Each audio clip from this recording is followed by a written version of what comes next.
नमस्कार, मी पूनम युवराज खोळे। आज आपण खोळे स्टडी पॅटर्न या यूट्यूब चॅनलच्या माध्यमातून ग्रामगीता ग्रंथाद्वारे गावच्या विकासाचे माहिती देणारे खंजिरी भजने, भाषणे व कीर्तनाच्या माध्यमातून राष्ट्रजागृतीचे महान कार्य करणारे तसेच भारत देशातील अनिष्ट रूढी प्रथा बंद करण्यासाठी अतिशय कष्ट घेणारे व्यसनमुक्ती, कुटुंब नियोजन, पशुहत्या बंदी, अस्पृश्यता, जाती निर्मूलन, यात्रा शुद्धी, हुंडाबंदी इत्यादी कार्यासाठी समाजात जनजागृती करणारे जनसेवा हीच ईश्वर सेवा हा लोकांना उपदेश देणारे तसेच गाय ही देशाची संपत्ती आहे, ती खाटकाला विकू नये म्हणून स्वतः गोरक्षणाचा विभाग करणारे पशुपक्ष्यावर दया करा, प्राण्यांचा बळी देऊ नका, प्राण्यांची हत्या करू नका, ते असुरी वृत्ती आहे यासाठी जनजागृती करणारे महान थोर राष्ट्रसंत तुकडोजी महाराज यांच्याविषयी आज आपण माहिती पाहणार आहोत। राष्ट्रसंत तुकडोजी महाराज यांचे संपूर्ण नाव माणिक बंडोजी इंगळे हे आहे। राष्ट्रसंत तुकडोजी महाराज यांचा जन्म 30 एप्रिल 1909 साली अमरावती जिल्ह्यातील अमरावती तालुक्यातील यावली या गावी झाला। तुकडोजी महाराजांच्या वडिलांचे नाव बंडोजी इंगळे आणि आईचे नाव मंजुळा आहे। वडील बंडोजी इंगळे हे शेती व्यवसाय करत होते। तुकडोजी महाराज यांचे कुलदैवत पंढरपूरचे विठ्ठल आहे। तुकडोजी महाराज यांचे पहिली व दुसरीचे शिक्षण यावली गावात अमरावती येथे झाले, तसेच तिसरीचे शिक्षण मामाच्या गावी वरखड येथे झाले आहे। तुकडोजी महाराज यांना शाळेत असतानाच भजन कीर्तनाची आवड लागली होती। शाळेत मन लागत नव्हते, तसेच घरची परिस्थिती गरिबीची असून शिक्षणास प्रतिकूल वातावरण नव्हते, त्यामुळे तिसरी शाळा सोडून दिली होती।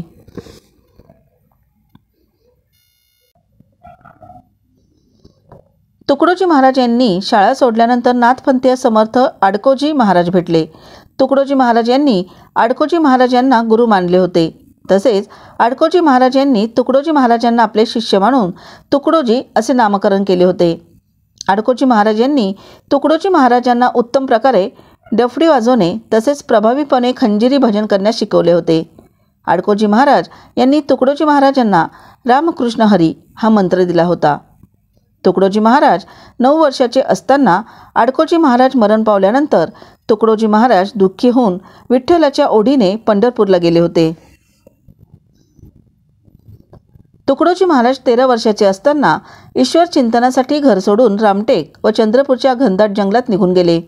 त्या ठिकाणी तपश्चर्या करून योग विद्या शिकवून 8 ते 9 वर्षांनी परत वरखेड येथे येऊन आडकोजी महाराज यांच्या समाधीची सेवा करून खंजिरी भजने कीर्तने करू लागले। तुकडोजी महाराजांचे खंजिरी भजने व कीर्तनाच्या माध्यमातून समाज प्रबोधन करून लोकांना अंधश्रद्धेपासून दूर राहण्याचा संदेश देत होते। लोकांना त्यांची खंजिरी भजने व कीर्तनाची आवड लागल्याने लोक त्यांना संत तुकडोजी महाराज असे म्हणू लागले। 1930 साली सविनय कायदेभंग चळवळीत भाग घेऊन खंजिरी भजने व कीर्तनाच्या माध्यमातून तुकडोजी महाराज जनजागृतीचे महान काम केले। 1930 साली तुकडोजी महाराज स्वतः खादीदारी होऊन स्वतः सूत काढू लागले। तुकडोजी महाराजांनी आयुष्यभर दारूबंदीवर अनेक भजने केले। 4 एप्रिल 1935 साली तुकडोजी महाराजांनी गुरुकुंज आश्रम मोझरी तालुका तिवसा जिल्हा अमरावती येथे स्थापन केले होते। गुरुकुंज आश्रम पुढे जाऊन जनसेवेचे केंद्रच बनले। येथे लोक कल्याणाचे उपक्रम राबविले जाऊ लागले। 16 जून 1936 साली महात्मा गांधी वर्धा येथील सेवाग्राम आश्रमात असताना तुकडोजी महाराजांचे खंजिरी भजनाने व कीर्तनाने प्रभावित होऊन तुकडोजी महाराजांना सेवाग्राम आश्रमात बोलावून तेथे जवळपास 1.5 महिना राहून तुकडोजी महाराजांनी खंजिरी भजने व कीर्तने केली।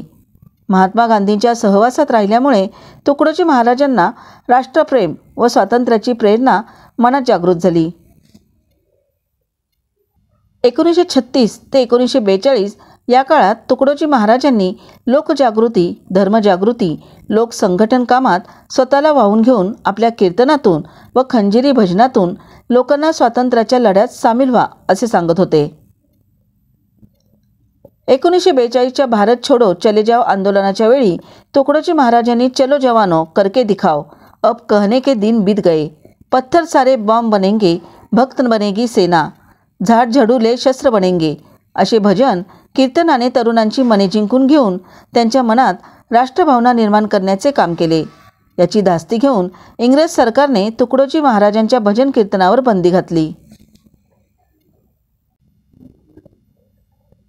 15 ते 19 ऑगस्ट 1942 साली भारत छोडो चळवळी दरम्यान अमरावती जिल्हा व यावली तालुक्यातील तुकडोजी महाराजांच्या जन्मगावी चले जाव चळवळीचा उद्रेक होऊन तेथील ग्रामस्थांनी जिल्हाधिकारी मेल्ड्रम यांना रक्तबंबाळ करून बेशुद्ध होईपर्यंत मारले होते। त्यावेळी प्रत्युत्तर म्हणून इंग्रज सरकारने गावाला वेढा देऊन गोळीबार केला। यामध्ये 5 लोक मरण पावले तर 12 लोक जखमी झाले। यामध्ये 62 लोकांना पकडून 2 ते 7 वर्षापर्यंत सक्त मजुरीची शिक्षा ठोठावली होती। तसेच 16 ऑगस्ट 1942 साली चले जाव चळवळी दरम्यान वर्धा जिल्ह्यातील आष्टी या गावी आंदोलन दरम्यान इंग्रज सरकारने केलेल्या गोळीबारात 7 आंदोलक मरण पावले होते। तसेच 16 ऑगस्ट 1942 साली चले जाव आंदोलन दरम्यान चंद्रपूर जिल्ह्यातील चिमूर या गावी तीव्र आंदोलन झाले होते। यामध्ये तुकडोजी महाराजांनी केलेले भजन व कीर्तनाला जबाबदार धरून अटक करण्यात आली होती। त्यानंतर नागपूर येथील तुरुंगातून जामिनावर सुटल्यानंतर तुकडोजी महाराजांनी चिमूर व आष्टी या गावांना भेट दिल्यामुळे चिथावणी देण्याच्या आरोपाखाली तुकडोजी महाराजांना 28 ऑगस्ट 1942 साली परत अटक करून तुरुंगात टाकले होते। त्यानंतर डिसेंबर 1942 साली तुकडोजी महाराजांची तुरुंगातून सुटका करण्यात आली होती। परंतु स्वातंत्र्य मिळेपर्यंत वर्धा व चंद्रपूर जिल्ह्यात तुकडोजी महाराजांना प्रवेशबंदी करण्यात आली होती। तुरुंगात असताना तुकडोजी महाराजांनी सुविचार स्मरणी व्यायामाचे महत्त्व सांगणारा ग्रंथ लिहिला। तसेच आदेश रचना हा देखील ग्रंथ लिहिला होता। 11 नोव्हेंबर 1943 रोजी श्री गुरुदेव सेवा मंडळाची स्थापना सामाजिक दृष्टिकोन समोर ठेवून तुकडोजी महाराज यांनी गुरुकुंज आश्रम मोझरी तालुका तिवसा जिल्हा अमरावती येथे केली होती। या मंडळातर्फे लहान मुलांचे उन्हाळी शिबिर भरविले जात होते। यामध्ये मुलांना संस्कार, आई वडिलांची सेवा, योगसोबत ध्यान, योगासन, मल्लखांब, लेझिम, गायन, तबला, खंजिरी, लाठीकाठी, कराटे इत्यादी शिकवले जात होते। तसेच संस्थेमार्फत तेथे पिंजाई, धुलाई, रंगाई, सूतकताई या उद्योगांचे प्रशिक्षणही दिले जात होते। तसेच यात्रेमधल्या अनिष्ट चालीरीतींना आळा घालणे, बकरे कोंबड्यांचा बळी न देणे, व्यायामाचे महत्त्व, आखाडा संघटन, व्यसन निर्मूलन ही कामे संस्थेमार्फत चालवली जात होती। 1943 मध्ये तुकडोजी महाराजांनी सुराज्य हे साप्ताहिक आणि गुरुदेव हे मासिक सुरू केले होते। गुरुदेव हे मासिक श्री गुरुदेव सेवा मंडळामार्फत चालविले जात होते। 1943 साली बंगाल प्रांतात दुष्काळ पडला होता। त्यावेळी तुकडोजी महाराजांनी मध्य वराड प्रांतातील मोठ्या धनिक लोकांकडून हजारो पोते धान्य जमा करून बंगाल प्रांतात पाठविले होते। 1946 साली पंढरपूरचे विठ्ठल मंदिर अस्पृश्यांसाठी खुले करावे यासाठी साने गुरुजींनी प्राणांतिक आमरण उपोषण केले होते। त्यास तुकडोजी महाराजांनी पाठिंबा देऊन केवळ 1 महिन्यात विदर्भातील 52 मंदिरे अस्पृश्यांसाठी खुले केले होते। तुकडोजी महाराज म्हणतात की मंदिर सर्वांसाठी खुले असले पाहिजे। देवळातल्या देवावर सर्वांचा हक्क आहे। हरिजन बांधवांना देवळात येऊ देत जा। 1947 साली रझाकारांनी हैदराबादच्या भागात लोकांवर जुलूम अत्याचार करत होते। त्यावेळी तुकडोजी महाराज त्यांच्या मदतीला धावून गेले होते। मानवता ही सर्वश्रेष्ठ सेवा असून तीच खरी ईश्वरपूजा आहे हे आपल्या भजनातून पटवून सांगत होते। तसेच मनी नाही भाव म्हणे देवा मला पाव, कशाला पंढरीला जातो रे बाबा, दगडाचे देव त्याला वरंडाचं भेव यासारख्या अभंगातून त्यांनी समाजाला अचूक मार्गदर्शन केले आहे। 1951 साली विनोबा भावे यांनी भारत देशात सुरू केलेल्या भूदान चळवळीच्या वेळी विनोबा भावे व तुकडोजी महाराज यांची भेट झाल्यानंतर भूदान चळवळीला सहकार्य करण्यासाठी तुकडोजी महाराजांनी 1 मे 1953 साली यवतमाळ जिल्ह्यातील पारवा या गावातून सुरुवात केली होती। स्वर्गीय आबासाहेब पार्वेकर यांनी तुकडोजी महाराजांना सहकार्य केल्यामुळे केवळ 10 दिवसात 11,410 एकर जमीन भूदानास मिळवून दिली। याची सांगता भारताचे पहिले पंतप्रधान पंडित नेहरू यांच्या हस्ते झाली होती। 1953 साली तुकडोजी महाराजांना आषाढी एकादशीच्या वेळेस चंद्रभागेच्या वाळवंटात ग्रामगीता लिहिण्याची प्रेरणा मिळाली. भारत देश हा खेड्यांनी बनलेला देश आहे. जर खेड्याची सुधारणा झाली तरच देशाची प्रगती होईल, हे ओळखून तुकडोजी महाराजांनी ग्राम सुधारणेची मोहीम हाती घेतली होती. गाव हे देऊळ आहे, त्या देवळातील देव म्हणजे गावातील लोक आहे, असे तुकडोजी महाराजांचे मत होते. गावचा विकास कसा करावा हे लोकांना समजावून सांगण्यासाठी तुकडोजी महाराजांनी 5149 ओव्या, 41 अध्याय व 464 पृष्ठांचा ग्रामगीता हा ग्रंथ लिहिला होता. ग्रामगीताचा उपयोग पारायणासाठी न करता ती जीवनदृष्टी आहे, त्याचा कृतीत आणण्याचा प्रयत्न करावा, असे महाराजांचे मत होते. आदर्श ग्राम कसे असावे याचा उल्लेख ग्रामगीता या ग्रंथात सापडतो. ग्रामगीता ग्रंथाची पहिली आवृत्ती 1955 साली प्रसिद्ध झाली आहे. 1953 आणि 1955च्या विदर्भ साहित्य संघ संमेलनाचे उद्घाटन तुकडोजी महाराज यांनी केले होते. राष्ट्रसंत तुकडोजी महाराज यांनी भाषणे, खंजिरी भजने व कीर्तनाच्या माध्यमातून राष्ट्रजागृतीचे महान कार्य केले आहे. भारत देशातील अनिष्ट रूढी प्रथा बंद करण्यासाठी अतिशय कष्ट घेतले होते. व्यसनमुक्ती, कुटुंब नियोजन, पशुहत्या बंदी, अस्पृश्यता, जाती निर्मूलन, यात्राशुद्धी, हुंडाबंदी इत्यादी कार्यासाठी समाजात जनजागृती करून चालना दिली होती. जनसेवा हीच ईश्वर सेवा हा लोकांना उपदेश दिला होता. तसेच गाय ही देशाची संपत्ती आहे, ती खाटकाला विकू नये म्हणून त्यांनी गोरक्षणाचा विभाग सुरू केला होता. तसेच पशुपक्ष्यावर दया करा, प्राण्याचा बळी देऊ नका, प्राण्याची हत्या करू नका, ती असुरी प्रवृत्ती आहे, यासाठी जनजागृती करत होते. तसेच गोवध बंदीचा कायदा करावा यासाठी डॉक्टर राजेंद्र प्रसाद यांना तार पाठवून कळविले होते. 1954 साली या सर्व कार्याचा गौरव म्हणून भारताचे पहिले राष्ट्रपती डॉक्टर राजेंद्र प्रसाद यांनी तुकडोजी महाराज यांना राष्ट्रसंत ही पदवी बहाल केली होती. 23 जुलै 1955 साली जपान येथे भरलेल्या विश्वधर्म परिषदेसाठी भारतातून तुकडोजी महाराज यांची निवड केली होती. त्यावेळी तुकडोजी महाराज यांनी भारतीय संस्कृतीची बाजू मांडून खंजीर भजने केले होते. 1955 ते 1960च्या दरम्यान तुकडोजी महाराजांनी 1. आयुर्वेद संमेलन, 2. हरिजन संमेलन, 3. विदर्भ साक्षरता संमेलन, 4. भारत सेवक समाज संदोलन, 4. भारत सेवक समाज संमेलन, 5. अखिल भारतीय वेदांत संमेलन इत्यादी विविध संमेलनाच्या ठिकाणी निमंत्रित केले होते. 1962 साली चीन युद्धाच्या वेळी तुकडोजी महाराजांनी मदत कार्य केले होते. 1964 साली गोवा मुक्त झाल्यानंतर तुकडोजी महाराज यांनी गोव्यात जनजागृती दौरा काढला होता. 1965 साली पाकिस्तान युद्धाच्या वेळी तुकडोजी महाराजांनी मदत कार्य केले होते.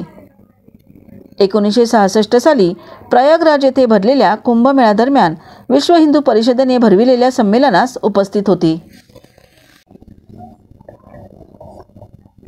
तुकडोजी महाराज व गाडगे महाराज यांची भेट झाली होती. अंधश्रद्धा व जातीभेद निर्मूलन तसेच समाज सुधारणेविषयी चर्चा झाली. 1967 साली कोयना भूकंपाच्या विध्वंसाच्या वेळी तुकडोजी महाराज यांनी पीडितांना मदत करण्याचे काम केले होते. 6 जुलै 1968 साली पंढरपूर येथील हनुमान मंदिरात आषाढी एकादशीच्या दिवशी झालेले खंजिरी भजन हे तुकडोजी महाराज यांच्या आयुष्यातील शेवटचे भजन होते. 11 ऑक्टोबर 1968 साली राष्ट्रसंत तुकडोजी महाराज यांचे गुरुकुंज आश्रम मोझरी, जिल्हा अमरावती येथे मृत्यू झाला होता. तुकडोजी महाराज यांची ग्रंथसंपदा: 1. ग्रामगीता, 2. सार्थ आत्मप्रभाव, 3. सार्थ आनंदामृत, 4. बोधामृत, 5. राष्ट्रीय भजनावली, 6. आदेश रचना, 7. सेवा स्वधर्म, 8. जीवन वृत्तांत, 9. गीताप्रसाद, 10. जीवन जागृती भजनावली, 11. अनुभवसागर भजनावली भाग 1 व 2, लहर की बरखा भाग 1, 2 व 3, 13. अनुभव प्रकाश भाग 1 व 2, 14.